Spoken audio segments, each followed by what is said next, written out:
All right, so today what we're going to be doing is we're going to be using Adobe After Effects to animate text. And it's going to be a really quick demo for the first part.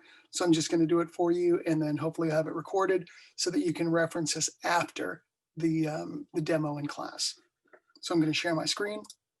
And basically I'm just going to start a new composition here in After Effects. I'll move this over. I'm going to make it 1080 by 608.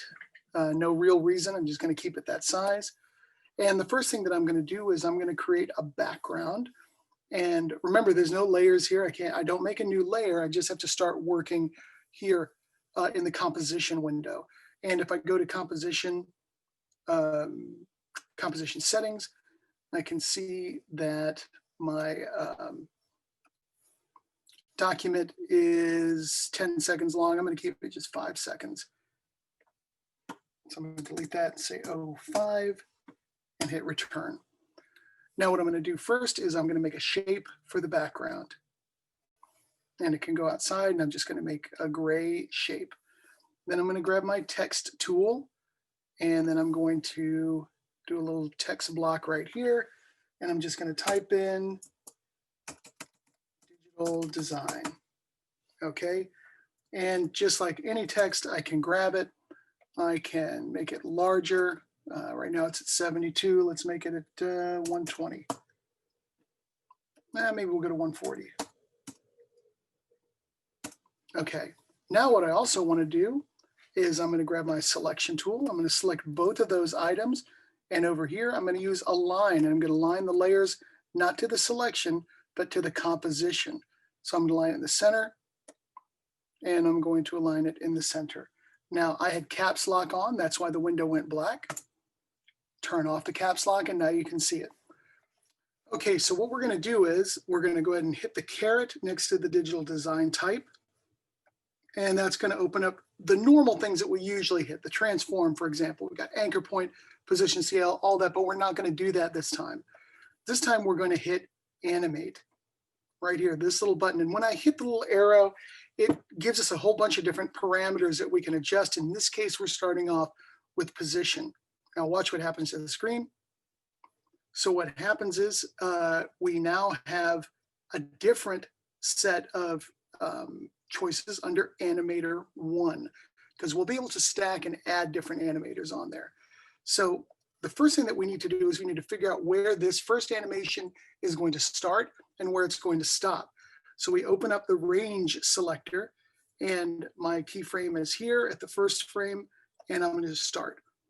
And then I'm going to figure out where it's going to end. I'm going to drag my selector here, and then I'm going to just type in 100. And what that's given us is 2 keyframes.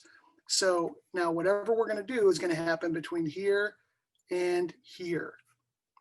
So that parameter is set.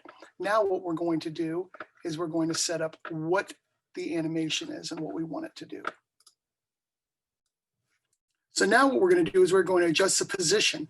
Also, I do want to draw your attention to the fact that each one of these letters has an X under it. And what that does is it tells us that it knows that those are all separate pieces.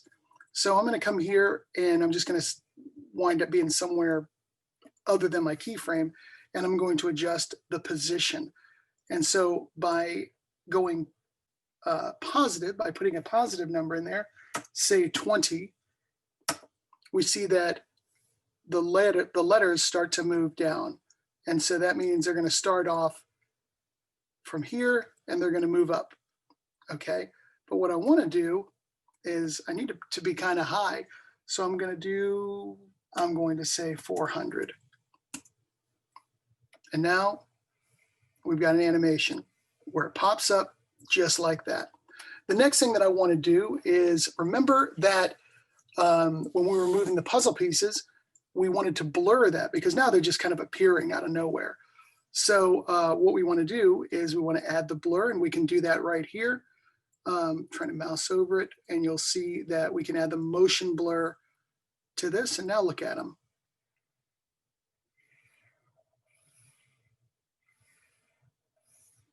And another thing that we can do is we can add another factor, another animation factor. So let's go back here to the keyframe and let's add another one. And we're going to hit animate up here at the top and let's hit scale. Okay, so now we have a keyframe and scale.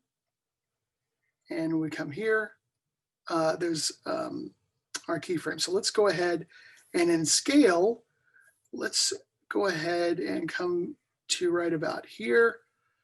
And let's go ahead and make it, let's see,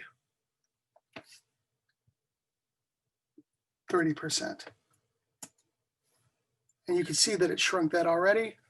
So you'll see that it starts smaller and comes up. And we can make it even more dramatic if we, and they're locked together, the X and Y are locked. Let's make it 10%.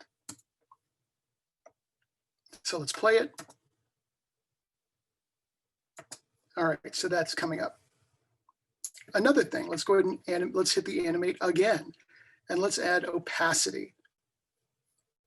And basically we're gonna come here, we're gonna make the opacity 0, and then we're gonna come here and we're gonna make it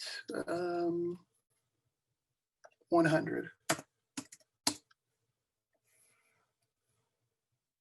So again, I didn't add my keyframe. Make it 0 there.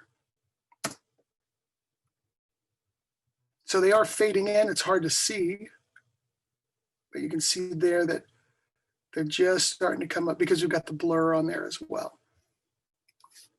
Now let's add one more animate just to make it more complicated. Let's do rotation. And basically we're going to come here. We're going to add a keyframe. We're going to come here, add a keyframe by clicking on the diamond, and let's rotate them 10 times.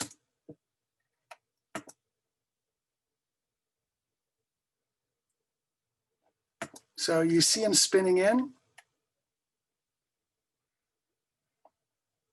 and they're spinning in quite a bit because I made it 10. So now you can use those complications under the animate arrow, and you can adjust and just animate a simple piece of text. So follow this tutorial along and then copy it up to me. Thanks.